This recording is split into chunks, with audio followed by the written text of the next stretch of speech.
안녕하세요. 뉴스반장입니다.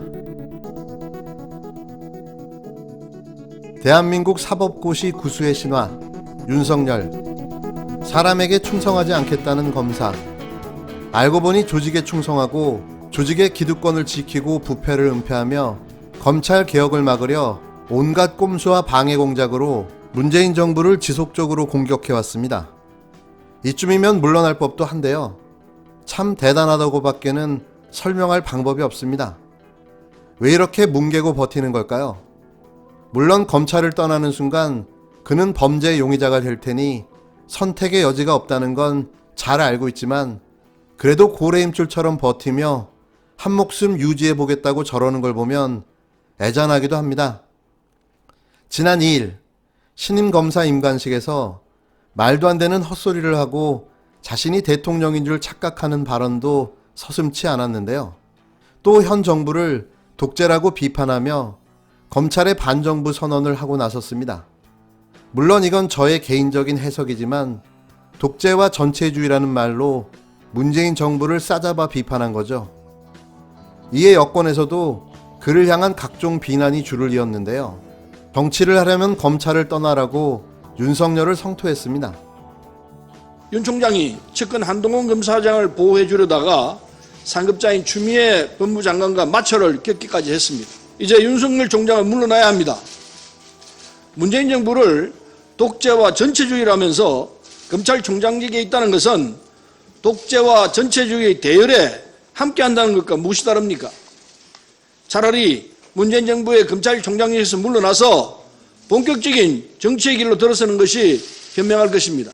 여권의 윤석열 몰아내기 공작이 노골화되면서 검찰은 공소 유지에서도 손을 떼는 듯한 조짐이 나타나고 있습니다. 추미애 장관은 조만간 검찰 인사를 예정해 두고 있습니다.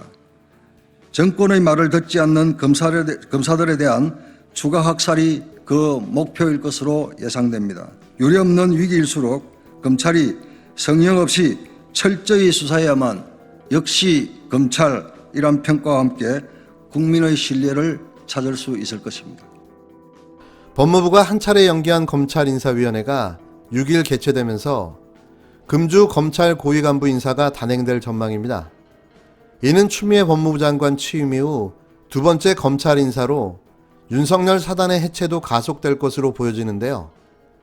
이제 진짜 정리 수순으로 들어가는 거죠. 추 장관의 수사지휘권 발동 이후 한 달여간의 침묵을 깨고 나온 윤석열 검찰청장이 설득의 중요성을 역설했지만 아직까지 인사 관련 청장의 의견을 듣는 절차는 진행되지 않았습니다. 그리고 이번에도 그 절차는 진행되지 않을 것으로 보여지는데요. 4일 법조계에 따르면 법무부는 6일 정부 과천청사에서 인사위를 열어 검사장급 이상 승진 전보 인사를 논의하고 이르면 당일 인사를 단행할 계획으로 알려졌습니다. 지난 1월 인사에 이어 이번 인사에서도 특수통 출신인 윤 청장의 최측근들이 좌천되고 형사공판부 출신들이 약진할 가능성이 높은데요. 현재까지 검사장 공석은 11석입니다. 지난 1월에 추 장관이 윤 청장의 인사 의견을 듣는 절차를 거치지 않으면서 검찰청법 위반 논란이 일었는데요.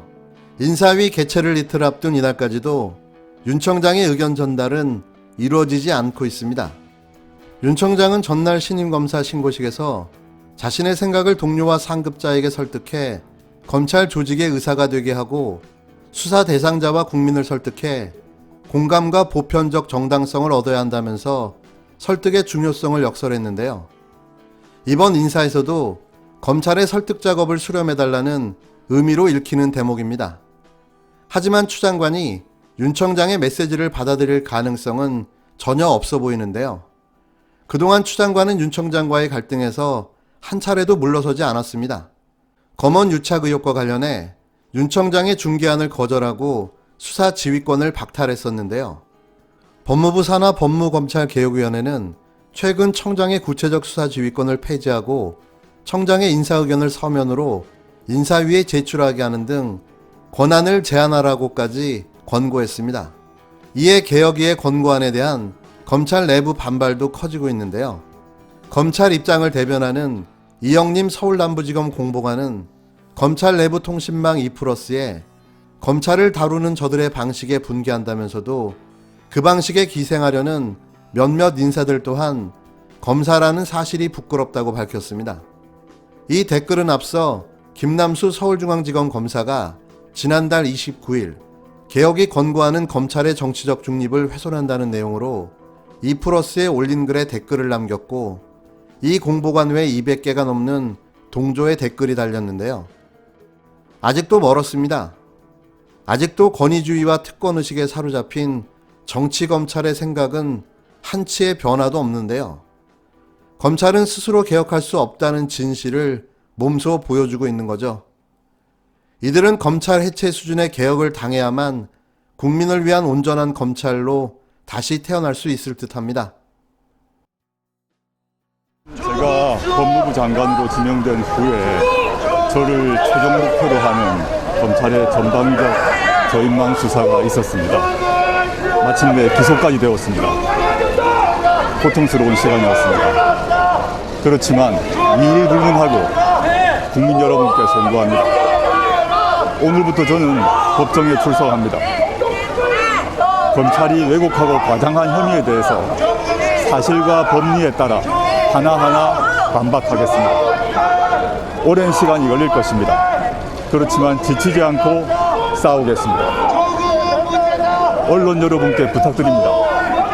검찰의 공소 사실만을 일방적으로 받아쓰지 말아 주십시오.